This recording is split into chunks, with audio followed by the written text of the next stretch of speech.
নির্বাচনী ব্যবস্থা তারা ধ্বংস করেছিল। প্রশাসনকে কাজে লাগিয়ে, পুলিশকে কাজে লাগিয়ে, মাস্তানকে কাজে লাগিয়ে এবং কখনো কখনো তোষামতকারীদেরকে কাজে লাগিয়ে নির্বাচন কমিশন 3টা নির্বাচনকে বলেছিলেন নির্বাচন ভালো হয়েছে, কিন্তু জনগণ বলেছিলেন যে এইটা কোনো নির্বাচন হয় নাই, এটা হয়েছিল নির্বাচনের নামে প্রহসন। ফলে নির্বাচনের নামে প্রহসন আর নির্বাচনী প্রতারণা এর হাত থেকে একটা সুষ্ঠু, অবাধ, গ্রহণযোগ্য নির্বাচনের দাবি ছিল আমাদের অন্তরের দাবি। অন্তর্বর্তীকালীন সরকারের অন্তরে কি আছে সেটা দেশের জনগণ টের পায় নাই, কিন্তু জনগণের অন্তরের মধ্যে কি দাবি ছিল সেটা আমরা প্রকাশ্য বলেছিলাম। জনগণের অন্তরের দাবি ছিল একটা সুষ্ঠু, গ্রহণযোগ্য, অবাধ নির্বাচন। জনগণের অন্তরের দাবি কি ছিল? জনগণের কষ্টের টাকায় গড়ে তোলা সম্পদ, সেই সম্পদ একদম লুটপাট করবে। জনগণ এটা মেনে নিতে চায় নাই, জনগণ এটা মেনে নিতে পারে নাই। জনগণের অন্তরের চাওয়া ছিল জনগণের সম্পদ কেউ চুরি করবে না, লুট করবে না, দুর্নীতির কবলে নিপতিত হবে না। জনগণের অন্তরের চাওয়া কি ছিল?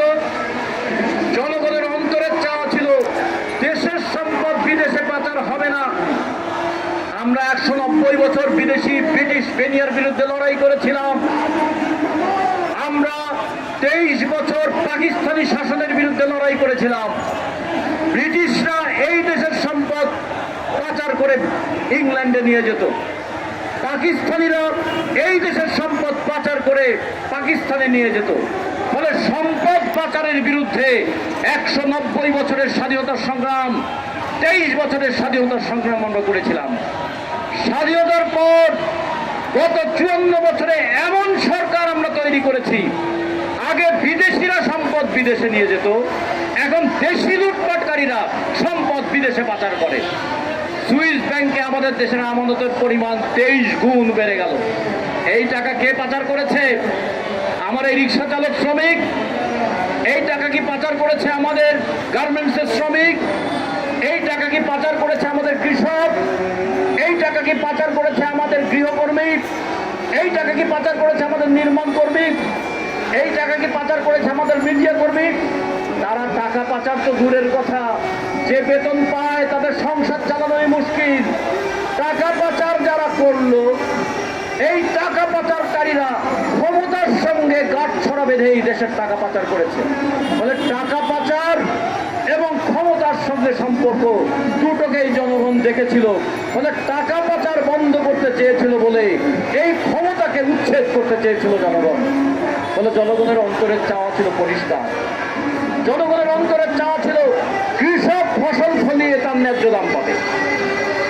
কৃষকের এই অন্তরের চাওয়া, শ্রমিকের অন্তরের চাওয়া ছিল মাস গেলে যে বেতন আসবে সেই মজুরি দিয়ে সে ভালোভাবে তার সংসার চালাতে পারবে। আমাদের সাধারণ মানুষের চাওয়া কি ছিল? হাসপাতালে গেলে চিকিৎসা পাবে। সাধারণ মানুষের চাওয়া ছিল তার সন্তানের লেখাপড়ার ব্যবস্থা হবে। সাধারণ মানুষের চাওয়া ছিল বাজারে গিয়ে বাজার সিন্ডিকেটের কবলে পড়তে হবে না। মানুষের অন্তরের চাওয়াগুলো মানুষ স্লোগানের মধ্য দিয়ে নিয়ে এসেছিল।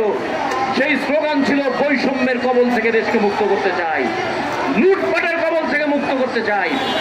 অন্তর্বর্তীকালীন সরকার ক্ষমতা এলেন, তার অন্তরের কথা মানুষ জানতে পারলো না, কিন্তু মানুষ এটা দেখলো যে অন্তর্বর্তীকালীন সরকার নির্বাচন দিতে চায় না।